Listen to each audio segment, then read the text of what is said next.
Hello everyone, welcome back to my channel. My name is Shelby. This is Armors&Arrows. Today we are going to talk about pregnancy after miscarriage and do a first trimester pregnancy update. If you are new here, thank you for stopping by. If you are not new here, thank you for coming back. I'd love to have you stick around and give this video a big thumbs up. So like I said, this video is going to be pregnancy after miscarriage and my first trimester update. I am currently in my third trimester. There may be some triggering stuff in this video, so I completely understand if you feel like you need to click off of it. That is totally fine with me. Alright, so we had our miscarriage in March of this year, and I was 10 weeks and a few days. Just a quick story, I started bleeding, not very much, and then got an ultrasound, found out it was a blighted ovum.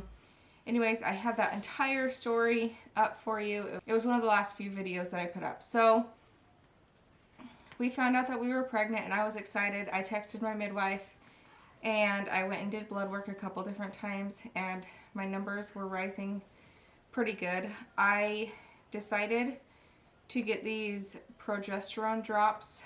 They were an all-natural, it's essential oils, and basically you just rub them on your wrist.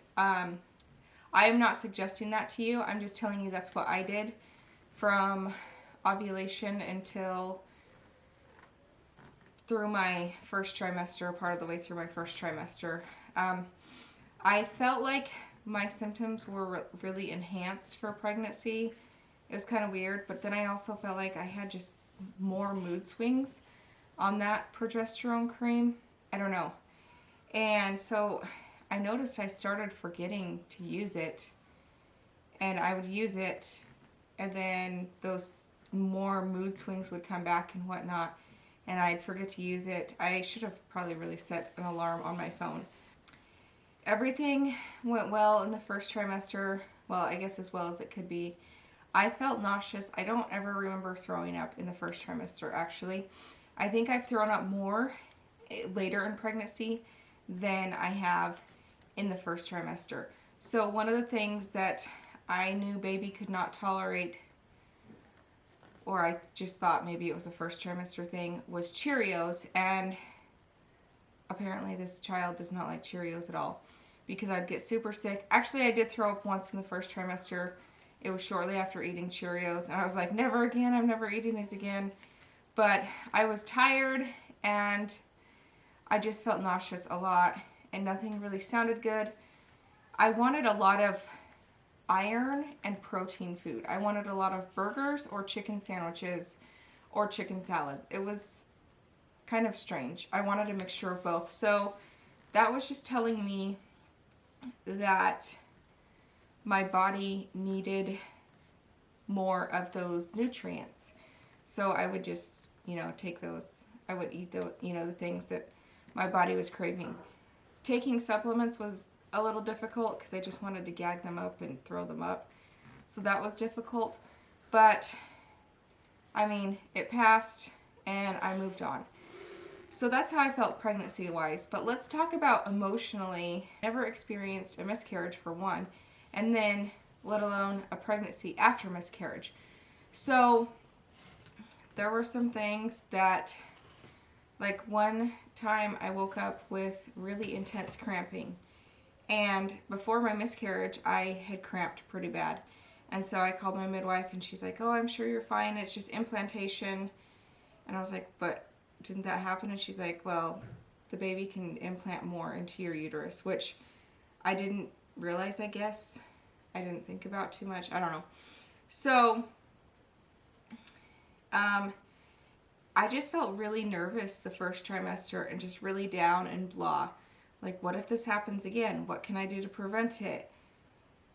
Is this vaginal discharge going to be blood? Like, I was really nervous, and around the 10-week mark, I really wanted to get a heartbeat, but we didn't get one till almost 12 weeks is when I got it. And then we got one at 12 weeks, but this baby was really stubborn and didn't like the Doppler. So I got an ultrasound at approximately 8 weeks, and the baby was there. There was a heartbeat, But even with the ultrasound, it was still really hard to get the heartbeat because the baby was so small. And so I think people thought that I would feel better after the ultrasound, but it really didn't do anything for my feelings because we were only able to get the heartbeat for just a couple seconds. And it's not like, if you don't know, I'm blind, so it's not like I could just look at the screen and see this healthy baby and be like, oh, okay, everything's okay. So if you want to be honest, it didn't really do anything for me. It didn't like really make me feel better. Like, yeah, I heard the heartbeat for a second, but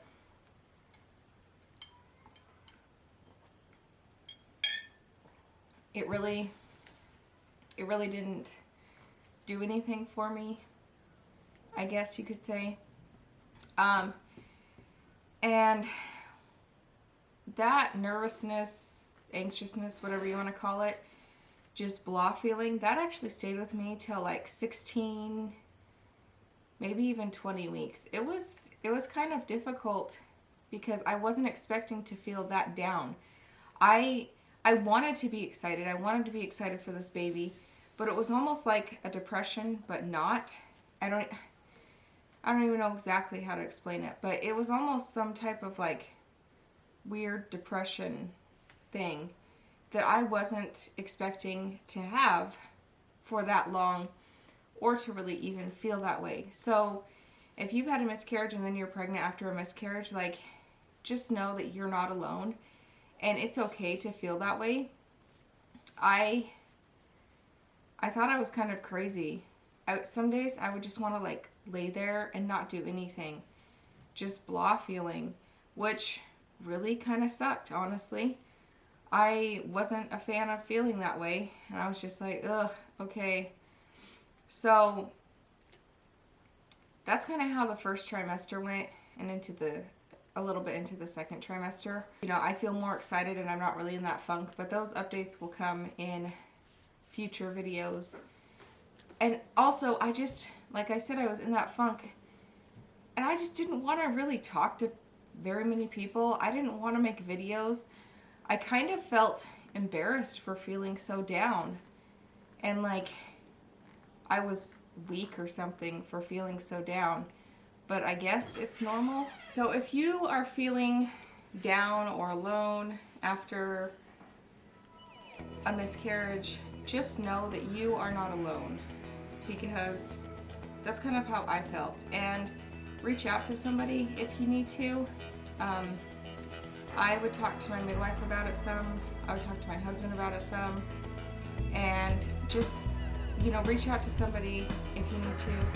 And then also, if you feel like you need more help than that, if you feel like you need supplements or medication or something of that nature, be sure and seek out that help as well if you need to. And let me know in the comments down below, have you ever experienced anything like this? And I will see you in my next videos with other pregnancy updates, some homestead stuff, and whatever else I feel like putting out. If you like this video, give it a big thumbs up, and thank you for watching.